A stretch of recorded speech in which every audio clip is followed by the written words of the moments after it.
కానీ ఒకటి చెప్తున్నా, ఈ 9 నెలల్లో ఒక్క మంచి పని చేశారు. ఒకటి, 2 సంవత్సరాల క్రితం ఓ ఘటన జరిగిందని కల్పించి ఆ కేసు ఇప్పుడు బుక్ చేశారు. కానీ దానికి నేను తెలుగుదేశం నాయకులకి, స్థానిక పోలీసులకు కూడా కృతజ్ఞతలు తెలియజేస్తున్నా. ఎందుకు తెలుసా?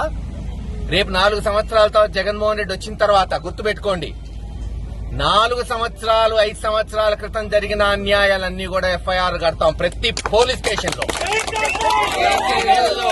కొంతమంది సిఐలు అయిపోతుందిరే 2 ఏళ్లు మేము దుమ్ము దులుపుకున్నాం, సంపాదించుకున్నాం, కొంతమంది నాయకుల్ని కొట్టాం, తెలుగుదేశం నాయకులు ప్రమేయం పొందాం అనుకుంటున్నారు. మొట్టమొదటి ఎఫ్ఐఆర్ అయ్యేది మీ మీదే, అదే పోలీస్ స్టేషన్ చూపెట్టారు కదా దారి. ఇంతకుముందు ఎప్పుడు జరిగితే అప్పుడే కట్టాలేమో అనుకునేవాళ్ళం మేమందరం. 2 సంవత్సరాల క్రితం జరగని కేసుకు మీరు కేసు కట్టించారు. మేము రేపు 4 సంవత్సరాల తర్వాత ఎవరెవరినైతే పోలీసులు కొట్టారో, అది సిఏ కావచ్చు, ఎస్ఐ కావచ్చు, కానిస్టేబుల్ కావచ్చు, ఖచ్చితంగా వాళ్ళ పోలీస్ స్టేషన్ లోనే వాళ్ళని కట్టిస్తాం, అక్కడే అరెస్ట్ చేసి చూపెడతాం రేపు జగన్మోహన్ రెడ్డి గారి చేత.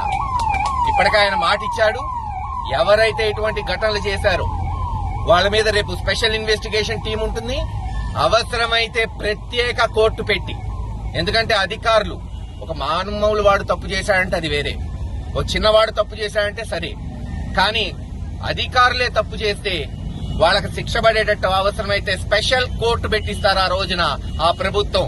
ఇటువంటి ఘటనలకు 1-2 సంవత్సరాల్లోనే తీర్పు వచ్చేటట్టు చూస్తారు. ఇవన్నీ ఎన్ని కష్టాలు వచ్చినా, ఎంత నష్టం జరిగినా ప్రతి వైఎస్ఆర్సీపీ కార్యకర్త, నాయకుడు కలిసి ఉంటాం, కలిసి పోరాటం చేస్తాం. మళ్లీ జగన్మోహన్ రెడ్డి గారిని ముఖ్యమంత్రి అయ్యే వరకు ఈ పోరాటం ఆగదని తెలియజేసుకుంటూ